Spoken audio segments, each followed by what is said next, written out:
Arman may have had his share of back and forth with Islam Makhachev over the years, but when it comes to acknowledging greatness in the world of mixed martial arts, he's not afraid to give credit where it's due. One place he refuses to disrespect is Dagestan, Makhachev's homeland, and a region that has consistently churned out some of the most dominant fighters in MMA history. When recently asked where he believes is the best place to train in mixed martial arts, Tsarukyan, who was born to Armenian parents in Georgia, didn't hesitate for a second. He named Dagestan, boldly and without apology. Number one, he said confidently, the MMA players who train in Dagestan, like 50% of the people there train MMA, and if you let them all fight in the UFC, maybe like 8 of them would become champions. There's just so many good fighters there. They train every day and there's a lot of people. What makes this statement even more significant is Tsarukyan's honesty about his own home country, Georgia. He didn't try to overhype it. Instead, he acknowledged that while Georgia has potential, MMA is still relatively new there. Merab became a good fighter in the US, Ilia became good from Spain, but in Georgia it's still new, he said.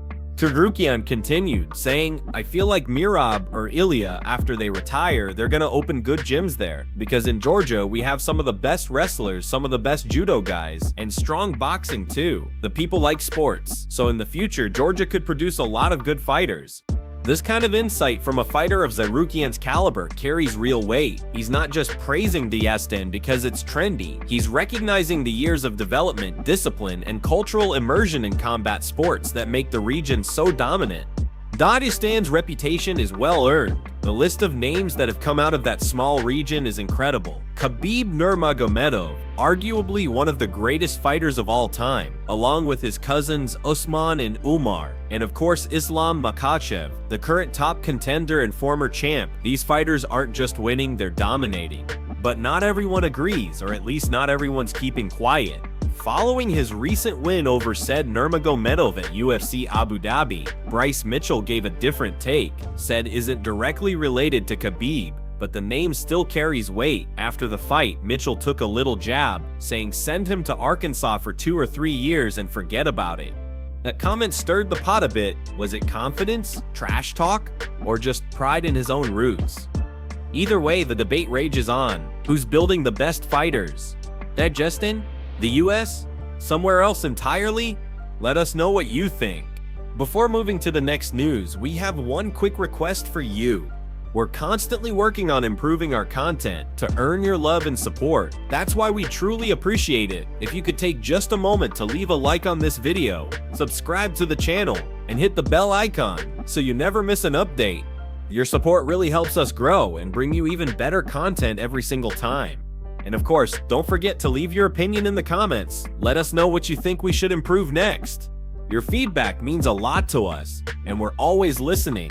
Thank you. Moving on to our second news, Robert Whittaker gives his statement on the loss to Reinier de Ridder. Just a few days after their hard-fought matchup, Whittaker took to social media to share an open and honest update with his fans, addressing the result, his mindset, and what comes next. Okay everybody, it's been a couple of days since the fight. Thought I'd give you all an update, he began. I'm disappointed, but I'm not disheartened. That line alone tells you everything you need to know about Whittaker's mindset. He's a competitor, a veteran of the sport, and someone who knows that setbacks are part of the game. He continued, there were a lot of things I liked about the fight, a lot of things I didn't, but I'm gonna take it all. Head back to the gym, sit with the team, pick it apart, and then get back on the horse. That's all you can do. It's the response of a true professional, no excuses, just learning, adapting, and moving forward. Whittaker also took a moment to show real sportsmanship, giving credit where it was due. Congratulations to de Ridder, he had a specific game plan, and he executed it well. It got him the win. It is what it is sometimes. That acknowledgement shows a level of maturity and class that not every fighter displays after a loss. It's not about bitterness, it's about respect and growth. But perhaps the most touching part of his message was when Whittaker addressed his supporters. He offered a sincere thank you to everyone who stood by him through the highs and lows. To all the fans out there, supporters, friends, family, thank you. Without you guys picking me up, sending me kind messages, win or lose, you guys are my heart and I appreciate that. He didn't forget his sponsors either. Also, my sponsors, thank you very much. You guys paved the way for me between fights. Wouldn't be able to do it without you. These are the kinds of messages that remind you why Whittaker is so respected, not just as a fighter but as a person. And to be clear, this isn't the end of Robert Whittaker. Not even close. He made that known in no uncertain terms. This is just another learning curve, another speed bump, he said with determination. I'm gonna spend time with my family, recover, and hopefully get back on an Australian card. Whittaker made it very clear that he's been missing that home crowd energy. It's been a while, I'm longing for it. I want to fight in Australia again. It's time. This wasn't just a post-fight update, it was a fighter reaffirming his purpose, a veteran recalibrating, and a fan favorite promising he'll be back, stronger, sharper, and ready to go again. Next up, Khamzat sends a clear warning to Duplessis. With less than a month remaining before they collide in the highly anticipated main event of UFC 319, the tension is heating up and Chimaev is making sure his message is heard loud and clear. The undefeated contender has officially entered the final phase of his training camp and is dialing in on what might be the biggest fight of his career.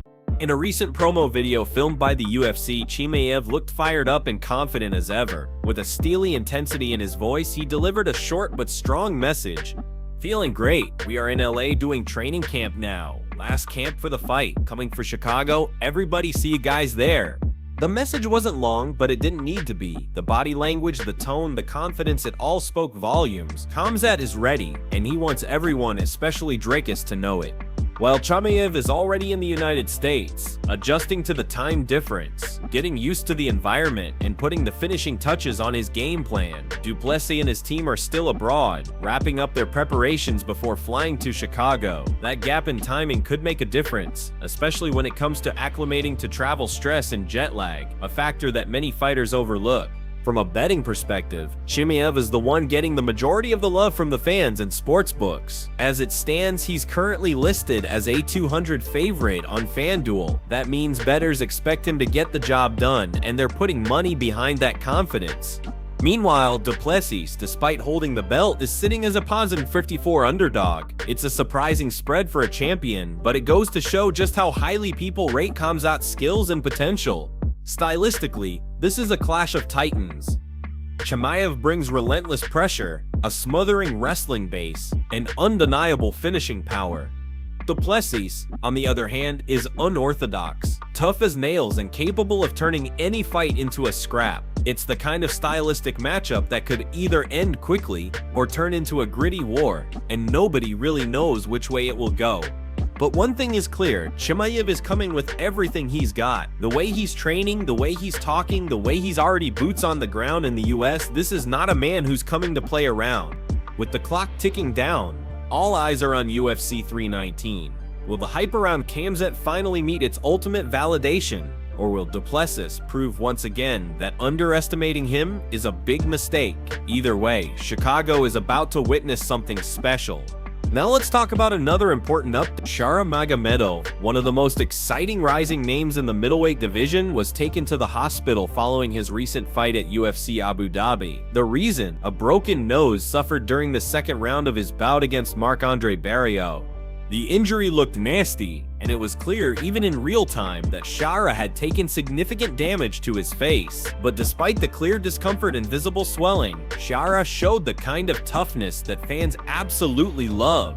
He didn't back down. He didn't slow down. Instead, he pushed forward, stayed composed, and stuck to his game plan. What's even more impressive is that Nurmagomedov didn't just survive the fight, he dominated it. Over all 3 rounds, he outstruck Barriault, controlled the pace, and dictated the exchanges. His accuracy, movement, and overall octagon control kept him a step ahead of his opponent from start to finish. The judges didn't hesitate. All 3 scored the fight in favor of Shara Nurmagomedov, awarding him a unanimous decision victory, and honestly, it was well-deserved. To not only continue fighting through a painful broken nose, but to do so while clearly winning rounds, that's not just skill, it's heart. After the fight, UFC medical staff wasted no time in getting Shara checked out. He was immediately transported to a local hospital in Abu Dhabi for further evaluation and treatment. While the full extent of the damage hasn't been made public, early reports confirm the nose break, and it's expected he'll need some recovery time before returning to training. This kind of injury is unfortunately part of the fight game, but Nurmagomedov's performance will be remembered. Fighters often talk about grit, but Shara showed exactly what that looks like under the lights. He didn't let pain slow him down. He fought through it and came out victorious on one of the biggest stages in the sport. With this win, Shara Bullet continues to build his reputation, not just as a skilled technician, but as a true warrior. And once he heals up, fans will no doubt be eager to see who he steps in against next, because after what he just did in Abu Dhabi, everyone's watching. Now let's talk about Bryce Mitchell again, but this time it's bigger. After his gritty win at UFC Abu Dhabi, Bryce Mitchell has officially called out none other than Umar Nurmagomedov, setting the stage for a potentially massive showdown in the bantamweight division. Mitchell made his bantamweight debut in Abu Dhabi against said Nurmagomedov and came away with an important victory. It wasn't a flawless performance, but it was a gutsy one. The fight started off rough for Mitchell. In the opening round, he was clipped by a couple of sharp punches and then took a perfectly timed knee straight up the middle that sent him crashing to the canvas. For a moment, it looked like he might be done, but Bryce showed what he's made of. He dug deep, recovered, and turned the tide. After that scare, he wisely abandoned the stand-up game and leaned into his strength grappling. He took said down multiple times and racked up serious control time on the mat. While he didn't come close to finishing the fight with a submission, his positional dominance was enough to impress the judges. All three scored the bout 29-28 in his favor, giving him a unanimous decision win over one of the more respected grapplers in the division. At the post-fight press conference, Mitchell was as raw and real as ever. I'll tell you right now, Nurmagomedov is pretty damn good. And I did beat him. It wasn't pretty, I'm not saying I whooped him, but I clearly beat him, he said. There was no false bravado, just confidence rooted in performance. Then, Bryce really made headlines when he addressed the idea of fighting another Nurmagomedov. This time, Umar. When I get a hold of another Nurmagomedov, when's the last time you saw one of them get thrown around on the ground like that? I'm pretty good, dude. I think you can put me in there with anybody and I'll give them a good run for their money. And just when you thought he might stop there, he dropped one of the most memorable lines of the night. Let's fight all the Nurmagomedovs. The sad thing is there's only one Mitchell, so I gotta fight them all. That quote lit up social media. Fans loved it, and UFC matchmakers are likely paying close attention. Mitchell versus Umar could be a massive test for both men, and it just might be what comes next. Because if there's one thing Bryce Mitchell proved in Abu Dhabi, it's that you can doubt him, you can hit him, but you better be ready for a war if you want to beat him. Lastly, let's talk about a big leak that could reshape the entire lightweight division. Ilia versus Justin Gaethje and Max Holloway versus Charles Oliveira too. This all came to light during a recent interview with Submission Radio, where Dan Hooker dropped a bombshell that caught fans completely off guard. While most people assumed Ilia's first title defense would be against Paddy Pimblett, Hooker claims that's not the plan. According to him, Topuria, aka El Matador, is set to defend his title against Justin Gaethje in what could be one of the most explosive fights of the year. But wait, there's more. Hooker didn't just drop a single piece of news. He outlined what he claims is the UFC's entire lightweight game plan moving forward. He said that Max Holloway is expected to run it back with Charles Oliveira in a high-stakes rematch. Both of those matchups are enough to headline any event on their own, and together they create a massive shakeup in the top of the division. And that's where Armen Tsarukyan comes in. According to Hooker, Armen is the only elite lightweight contender currently without a fight, and that's exactly why Hooker is calling him out. The Hangman made it crystal clear he wants that smoke. He explained that he's operating on a different level now, both mentally and professionally. He recently signed with a new manager, someone he described as elite. This guy's helped me clean up my whole approach, Hooker said. I'm done doing dumb stuff. That's a major statement from a fighter who's always been known for taking on the toughest challenges. Hooker added, Ilia will fight for the title. Oliveira and Holloway are going to run it back, and that leaves Arman. That's the fight I want. That's the fight that makes sense. He also revealed that Tsarukyan was offered a fight against Mateusz Gamrot, who's ranked above Hooker, but turned it down. Now it looks like Armen's best option is to face the Hangman. Hooker didn't hold back when talking about Tsarukyan. Let's be honest, the guy's a walking bag of sand. But he is a very good fighter. All those big name guys have a good excuse not to fight him. Ilia said he's not going to fight him. So he's stuck fighting me, Bubba. And he wrapped it up with a message of respect and challenge. He's gotta fight me to get back in the mix, to get a title shot. That's always been the fight I wanted. Not because I hate him, but because I genuinely think he's the hardest fight. All the big name guys have an excuse to dodge him. I don't. So there it is, Topuria versus Gaethje, Holloway versus Oliveira 2, and Hooker versus Tsarukyan on the horizon. A lot is going down. Stay tuned because the lightweight division is about to blow up.